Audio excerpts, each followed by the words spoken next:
Selamat siang, selamat pagi, selamat siang. Pada saat ini saya akan memberikan prinsip-prinsip untuk melaksanakan praktikum beberapa topik dalam praktikum biokimia pada saat ini ya, yaitu dengan topik lipida. Yang pertama adalah lipida, yaitu tentang lipida ini, maka yang pertama adalah pemeriksaan kelarutan lemak.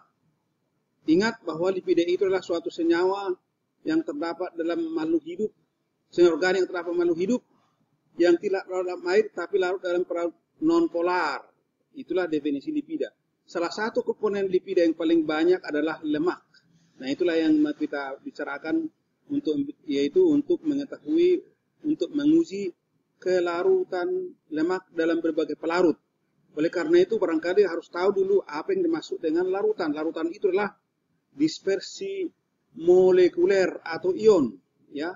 Jadi maka partikel yang terkecil dalam larutan itu dalam partikel terdispersi itu adalah molekul atau ion, bukan partikel. Artinya partikel yang terkecil dari bahasa larutan adalah molekul atau ion-ion. Nah, jadi kelarutan suatu zat dalam pelarut itu adalah tergantung masing-masing teori like dissolve like, artinya zat yang mempunyai persamaan akan saling larutkan. Jadi dalam hal ini, karena lemak itu adalah suatu senyawa yang non-polar, maka kita uji apakah memang bisa larut dalam pelarut polar. Itulah yang mau kita uji pada saat ini. Nah, maka nanti kita juga harus tahu apa itu pelarut yang non-polar. Contohnya, contoh pelarut non-polar adalah misalnya bensin, ya, ether, ya, kloroform, itu pelarut non-polar, ya. Kemudian kalau yang polar adalah air, ya, alkohol, NaOH, itu juga termasuk pelarut yang polar. Oleh karena kita harus melihat selanjutnya, yaitu dengan sampel minyak kelapa, margarin atau mentega. Itulah sampel yang akan kita uji. Nah, dengan prinsip tadi, maka kita dalam hal ini kita siapkan tabung reaksi yang 5 tabung reaksi, dan kemudian pada setiap tabung reaksi itu kita tambahkan 1 gram sampel. Kemudian ditambahkan ke dalam masing tabung reaksi yaitu aqueous atau air, itulah ya. Kemudian bensin 1 ml, masing-masing 1 ml, ether juga. Kemudian ambil alkohol 96%. Alkohol 1 liter alkohol, ya, alkohol. Dan kemudian 1 ml NaOH. Nah, kemudian dikocok, ya, dikocok maksudnya supaya ada dispersi partikel minyak tadi dalam pelarutnya kalau yang larut. Nah, kemudian kita amati. Nah, itulah akan dapat kita nanti lihat, karena ciri-ciri pelarut adalah larutan adalah jernih. Itu satu-satunya ciri-ciri dari suatu larutan, ya, campuran 2 zat atau lebih dalam zat padat dengan zat cair, ataupun biasanya zat padat dengan cair seperti lemak di sini, atau cair juga kan lemak cair di sini. Kemudian dia kocok, kalau dia tidak bentuk lapisan 2 lapisan dan jernih dia, maka berarti larut. Ya, nanti akan kita mati, akan bisa dilihat apakah pelarut mana yang dapat membentuk larutan atau campuran yang jernih sesudah dibiarkan, sesudah dikocok, dibiarkan, lalu apakah tetap jernih dia stabil. Nah, itulah tentang pemeriksaan pelarut dalam lemak. Yang kedua kan. Nah, kemudian yang kedua adalah tentang reaksi penyabunan. Jadi sabun itu adalah senyawa antara asam lemak, ya, sabun biasa, asam lemak dengan garam alkali yang satu valensinya yaitu kalium ataupun natrium. Jadi biasanya kalau sabun biasa, sabun suci itu biasanya natrium asam lemak. Tapi kalau kalium biasanya kalium ionnya adalah biasanya sabun mandi. Nah, sekarang penyabunan itu apa? Penyabunan adalah terjadinya sabun jika ditambahkan ke dalam lemak itu KOH ataupun NaOH, sehingga nanti akan terjadi reaksi penyabunan di mana nanti asam lemak yang teresterkan dalam lemak itu akan terpisah menjadi sabun, yaitu garam natrium palmitat misalnya, atau garam natrium atau kalium stearat. Itulah menjadi sabun nanti. Sehingga nanti berapa banyak NaOH yang terpakai untuk menyebutkan 1 gram lemak, itu nanti dikatakan dengan bilangan penyabunan. Ya, bilangan penyabunan. Maka nanti tabung reaksi yang alat diperlukan nanti bisa dicari di sana, ya, dipraktekkan, ya, ada pelarutnya yang dibutuhkan nanti, dan juga yang digunakan nanti adalah NaOH, berarti sabun biasa, ini sabun cuci biasa. Kalau pakai KOH biasanya dikatakan itu sabun mandi, ya, ada alat itu prinsipnya untuk menentukan reaksi penyabunan. Ya, kalau bilangan penyabunan itu bisa dihitung nanti kalau mau dihitung bilangan penyabunnya, ya, dengan perhitungan berapa, karena bilangan penyabunan itu maksudnya adalah jumlah miligram NaOH ataupun KOH yang dapat digunakan untuk menyabunkan 1 gram minyak ataupun lemak. Itulah yang dimaksud dengan bilangan. Tapi di sini kita hanya menentukan penyabunan saja, ya. Pokoknya semua trigliserida atau asam lemak yang teresterilkan di dalam lemak itu akan berubah menjadi sabun semuanya, ya. Nah, itulah yang akan kita lakukan dalam praktek penyabunan ini, ya, penyabunan, reaksi penyabunan. Dari reaksi pembentukan sabun itu dikatakan dengan reaksi penyabunan, pembentukan sabun. Dan nanti hasilnya selain daripada sabun ada juga nanti gliserol, ya. Ya, nanti akan bisa dideteksi itu. Oke, jadi itulah tentang reaksi penyabunan, yaitu reaksi antara pembentukan sabun melalui reaksi pemisahan asam lemak dari lemak, kemudian terbentuk bereaksi dengan KOH atau NaOH, membentuk garam, kalium atau natrium dari asam lemak yang teresterilkan tadi dalam lemak tadi sebagai trigliserida.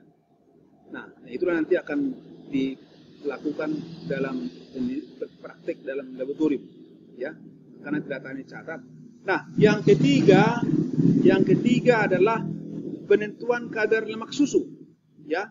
Kita ingat bahwa susu ini adalah merupakan suatu, ya. Assalamualaikum warahmatullahi wabarakatuh. Selamat siang semuanya.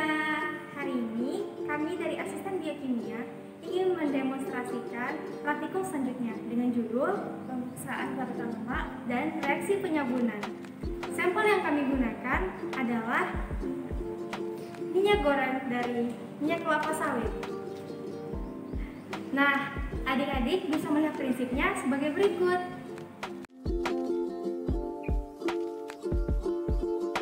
Menyaksikan.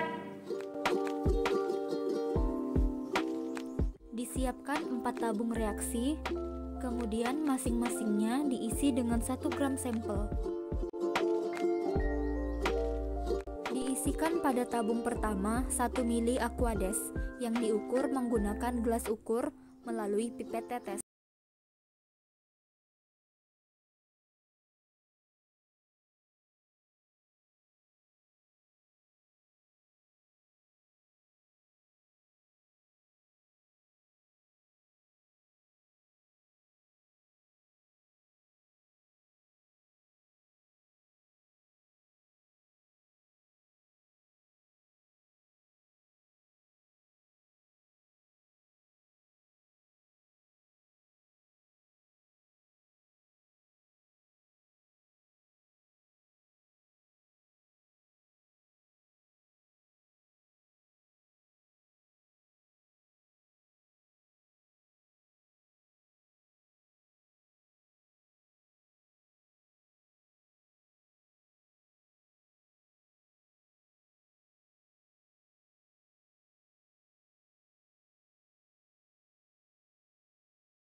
Reaksi kedua yang berisikan sampel dan bensin didapatkan bahwa sampel dapat bercampur atau larut dengan penambahan bensin.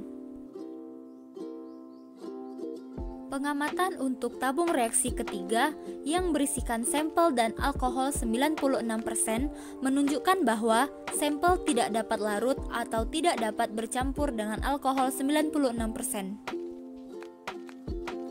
Dan pengamatan untuk tabung reaksi keempat yang berisikan sampel dan NaOH1n menunjukkan bahwa sampel tidak larut atau tidak dapat bercampur dengan NaOH1n.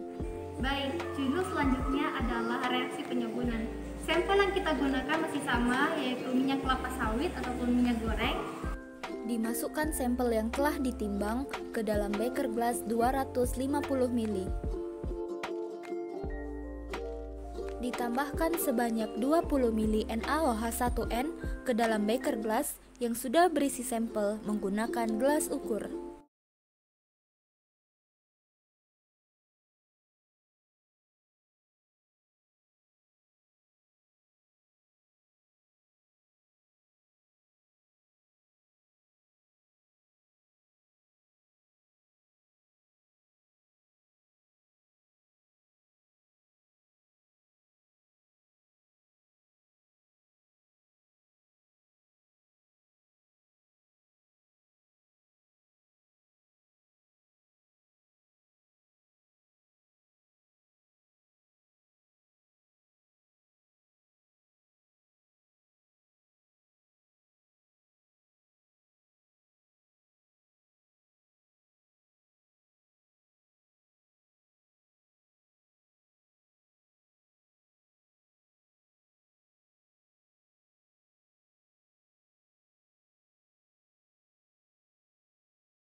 Dan dapat dipahami.